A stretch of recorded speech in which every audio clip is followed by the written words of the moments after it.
All right. Starts a video with all right. Hello, welcome to Patreon 5, but actually for real this time. I am going to be doing one of the most commonly requested things that I get asked usually every time I get a new subscriber at an end of year list. I always get that question, hey, when are the album lists coming out? Frankly, I don't listen to enough albums in a given year is usually, partially the reason why I don't do albums. The other reason is that, talking about a song is one thing. Trying to synthesize your thoughts about an entire album, that's death. But we're gonna try that today because I'm gonna give you guys my top 10 albums of 2020, parentheses, that I listened to in 2020.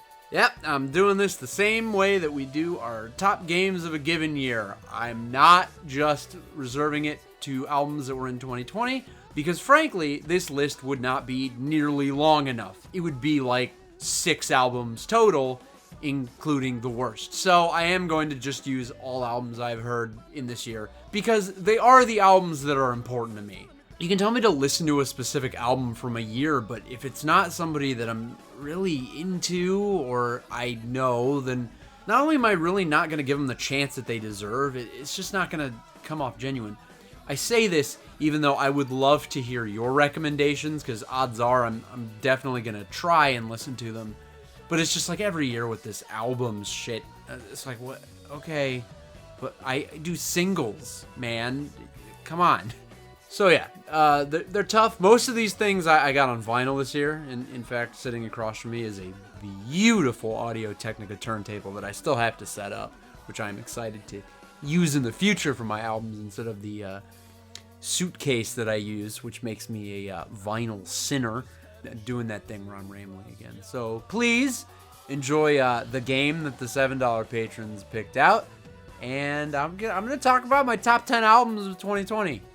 And imagine that there's just big old air quotes around the 2020 part, because let's be fair, the majority of these did not come out last year.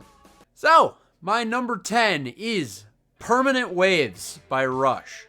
Now, to say that this is the first year in which I really started listening to Rush albums is a bit of a sin as a Rush fan myself, but this really was the first year that I started listening to albums as a whole.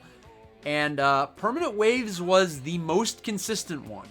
2112 was pretty good. Moving Pictures was pretty good. Circumstances was alright, but nothing was as consistent as Permanent Waves. I mean, it's got great hits that don't wear on you so fast. It's got Spirit of the Radio, which thanks Guitar Hero 4, I believe, is the first time I actually heard that song. Also featured very prominently in the Bare Naked Ladies song Grade 9. Very cool thing to bring up. And Free Will is a good hit also, but it was just those songs between the hits were still good and had a very consistent tone. Like, I like Jacob's Ladder a lot. I don't really remember the names of them, but I very much remember that this is for sure a 9 out of 10 album that kept my attention and I liked a lot. Plus, it was a little Yes-like. The album is 6 songs, and the last song was 9.5 minutes long. And it was really enjoyable. It's all come together because we lost Neil Peart this year. And Neil Peart, if you don't know, is the drummer for Yes. He basically wrote all of the lyrics and a lot of the music. And if you watch Neil Peart drum, you get it. That man is an artisan. He is a genius. Neil Peart is for sure the best drummer who ever lived. And yeah, this was the album I enjoyed the most listening to this year. So if you like early 80s classic rock, this is exactly up your alley. Number 9 is Court of the Crimson King by King Crimson. This album is just a feature of musicians from start to finish. It's just genius phrases put together. Like, I'll bring up 20th Century Schizoid Man, aka the worst song on the album, and that song is just drum solos and fills for days.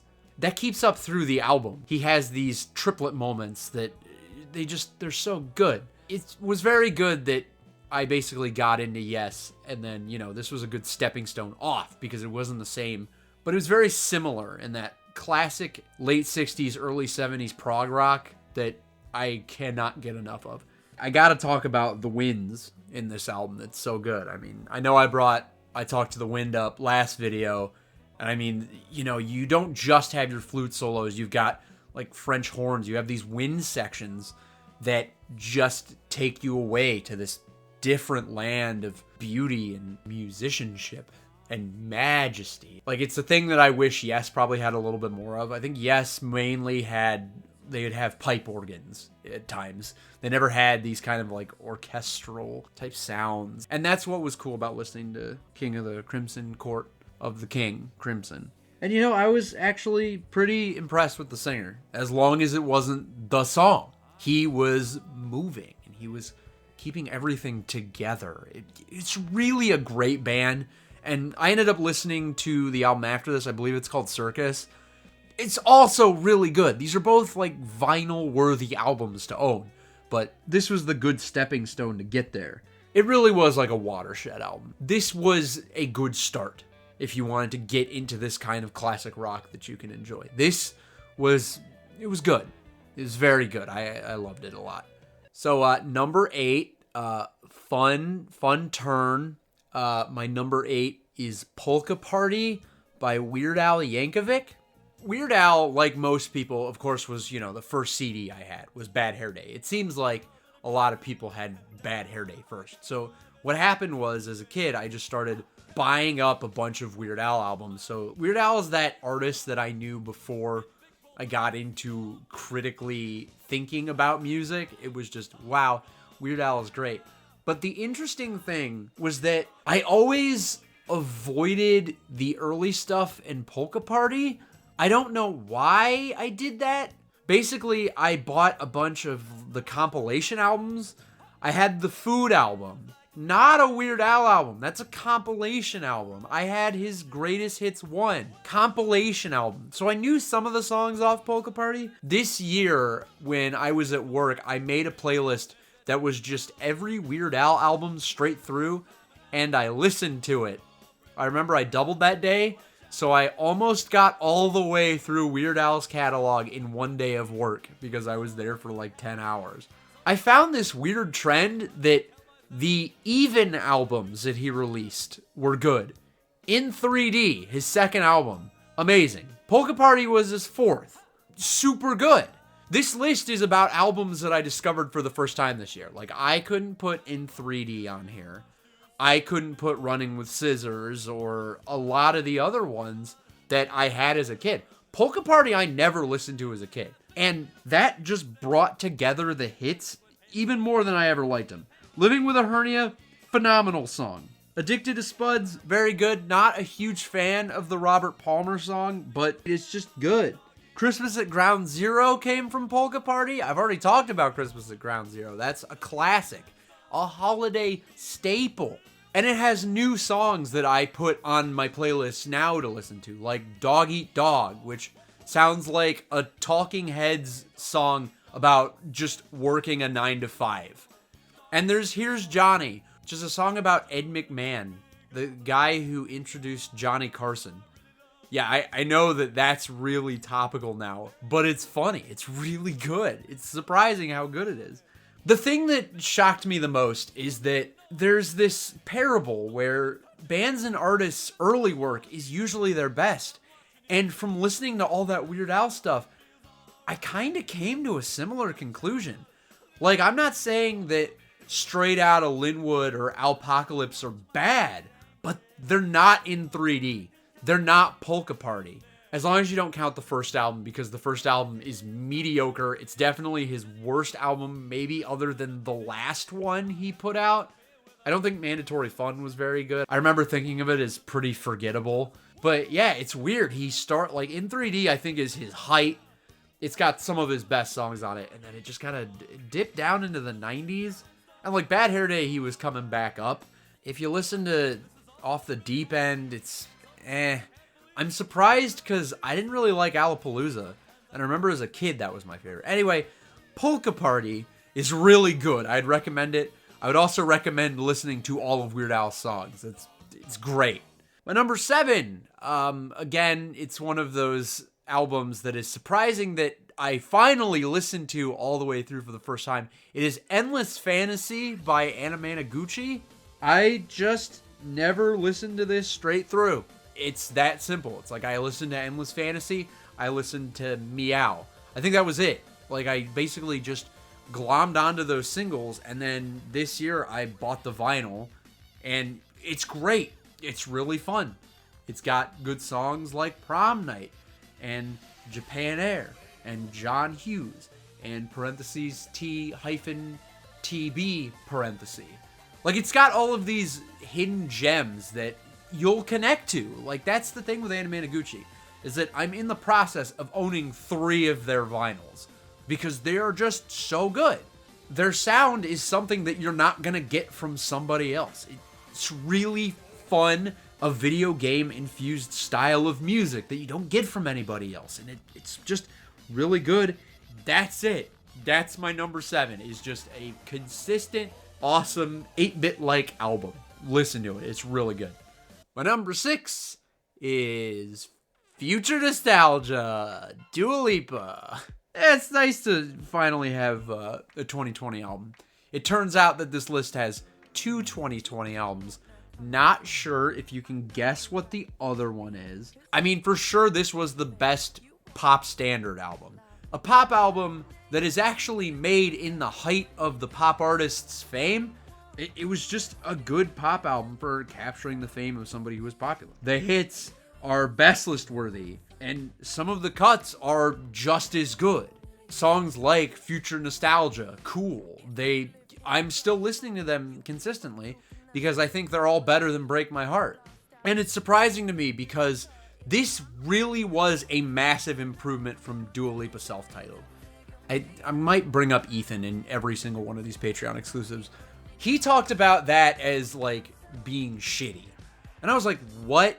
I own the complete edition. How could he say that? I've listened to that album twice. And I listened to that vinyl again this year and thought, yeah, this really is missing something.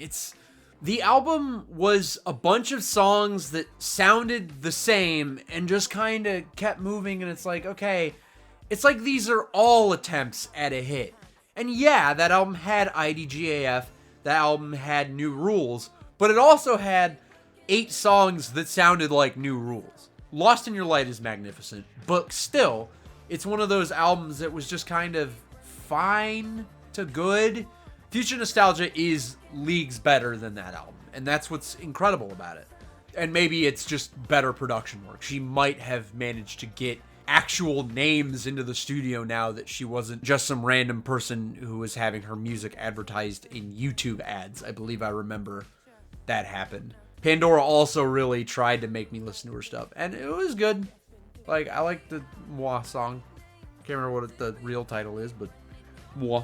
It will become legitimate nostalgia. The things that I feel when I listen to Levitating, when I listen to Don't Start Now, same with Cool, Future Nostalgia. Thinking about just parts of the album really does make me long for those times. And that album came out 10 months ago. So, it's good. It's fucking good. Although it's not as good as my number 5, which is High Road by Kesha. Which, it got scrapped and nobody really cared about it. I'm praying. You remember that song? I'm sincerely hoping that the High Road tour still happens. Because, of course, she had to post it due to COVID. But, God, do I want to see one of my favorite artists perform the tracks from my favorite album of hers. I want to be in that album cycle and see that concert. God, I hope I can do that. We'll see, considering how poorly this album did. I can't tell you how weird it is that I actually do think that this is better than Rainbow. But I think it's better than Rainbow. I think this is her more focused. I know nothing can touch Praying, but as a whole, I think this album was more Kesha. It felt more like her. And maybe it was because there wasn't the country nonsense, but it was more her. I liked this album better. And one of my most played songs, according to Spotify, was Cowboy Boots.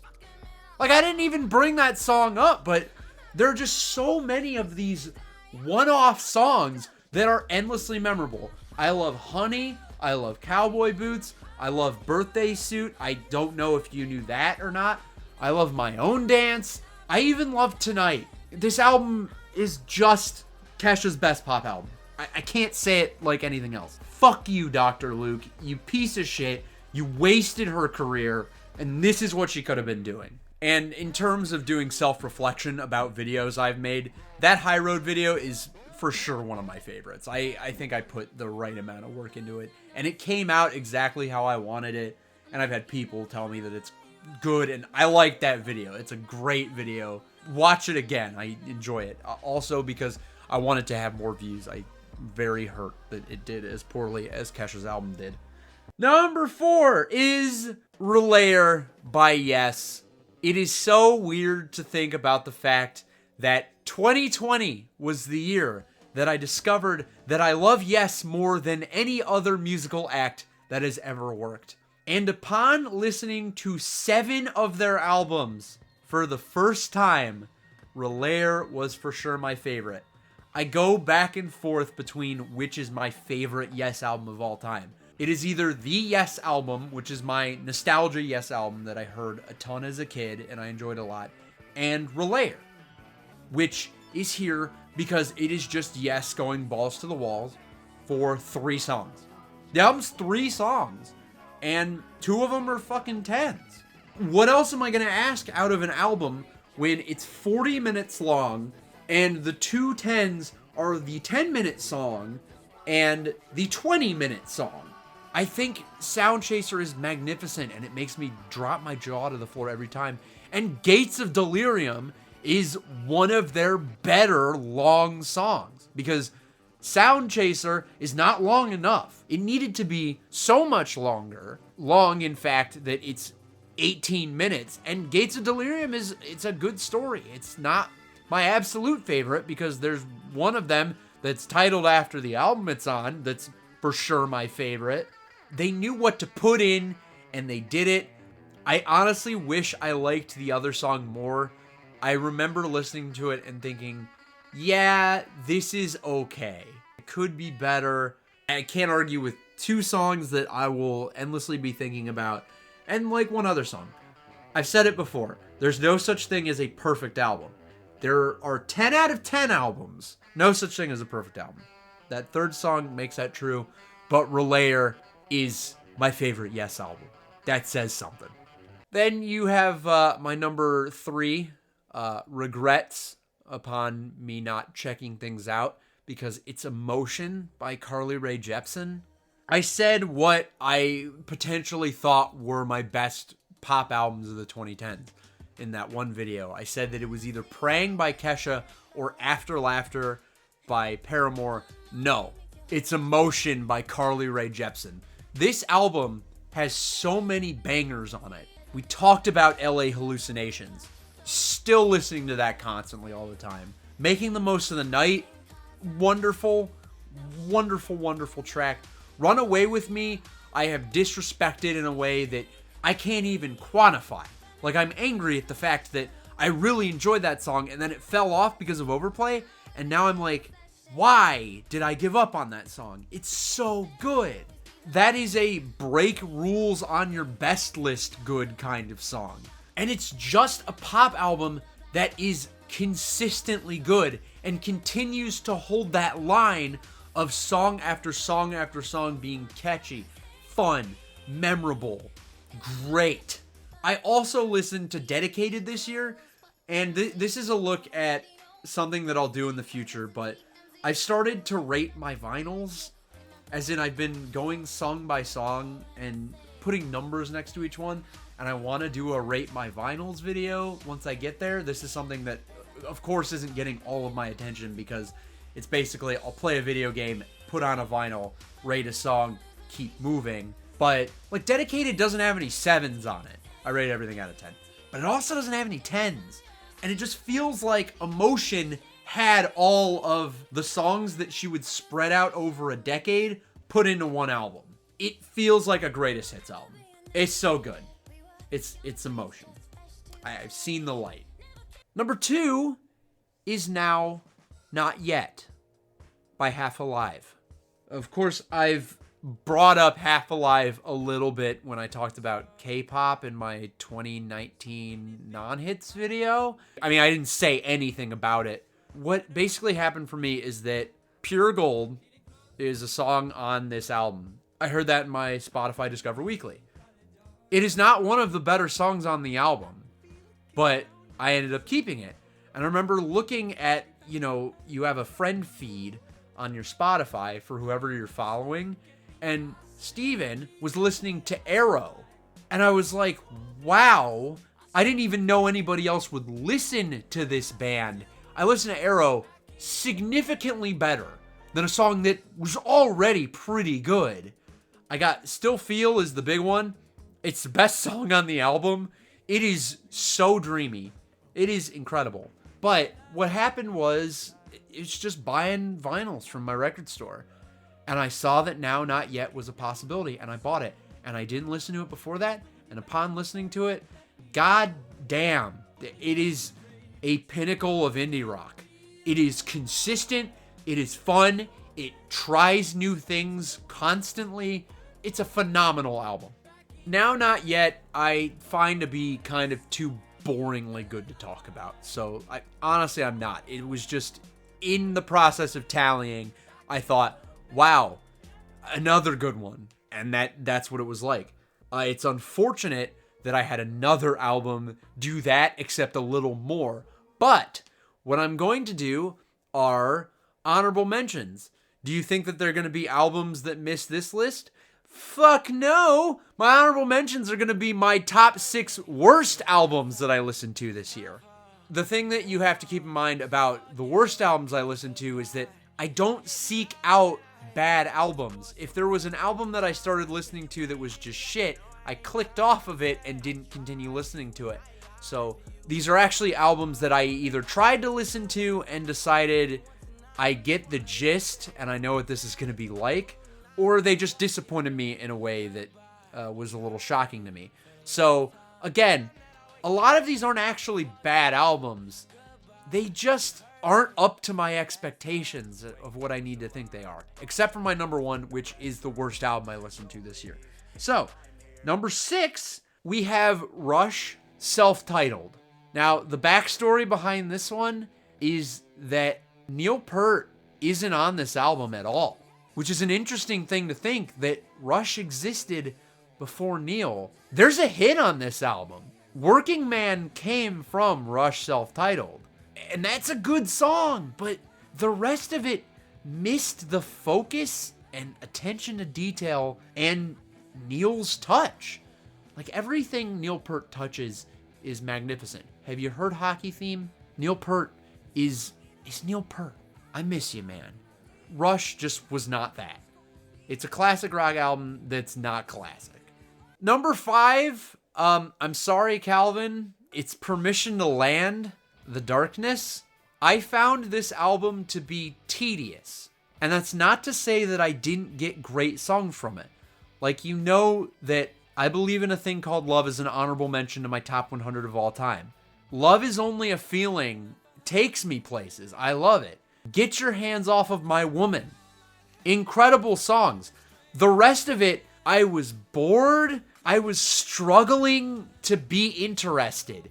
This album just has, like, the singles and then really has no reason to exist. They're just kind of meh. And that's not what I wanted from The Darkness. This one is, my expectations were let down. I thought this was going to be way better than it was, and I was very disappointed.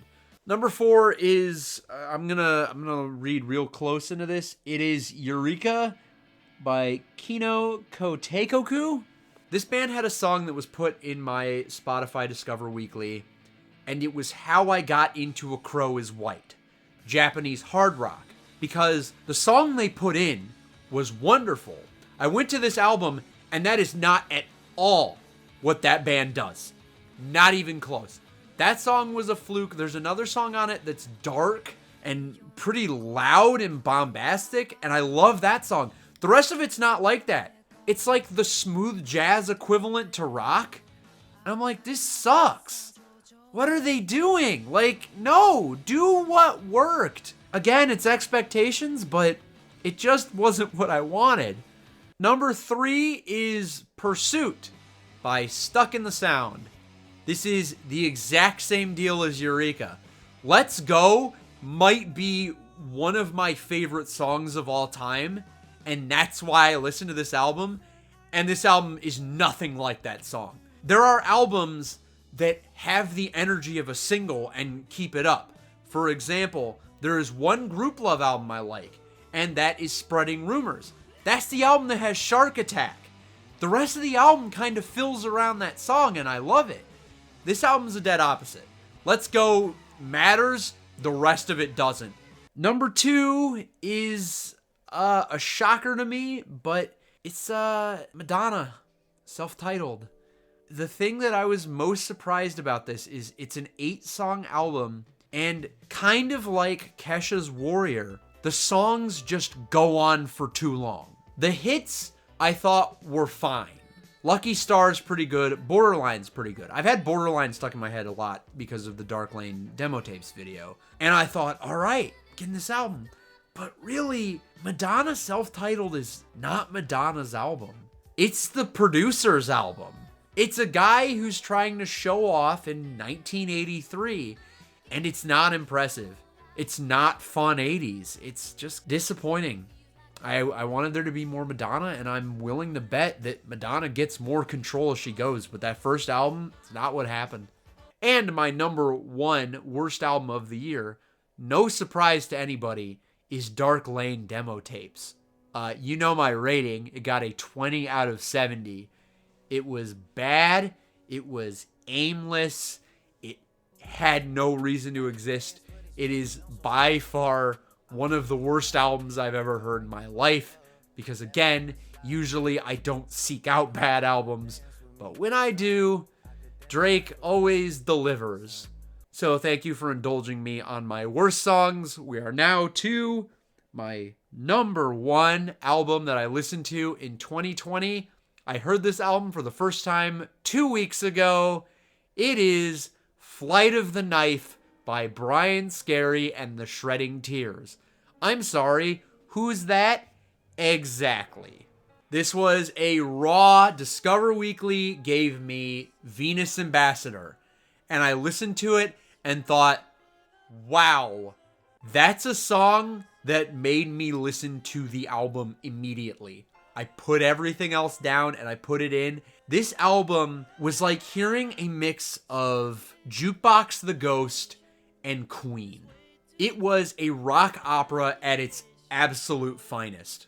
It's 12 songs. I listened to it once on Spotify. I bought the vinyl and I listened to it on vinyl. I was kind of on the fence for what was going to be my number 1 album.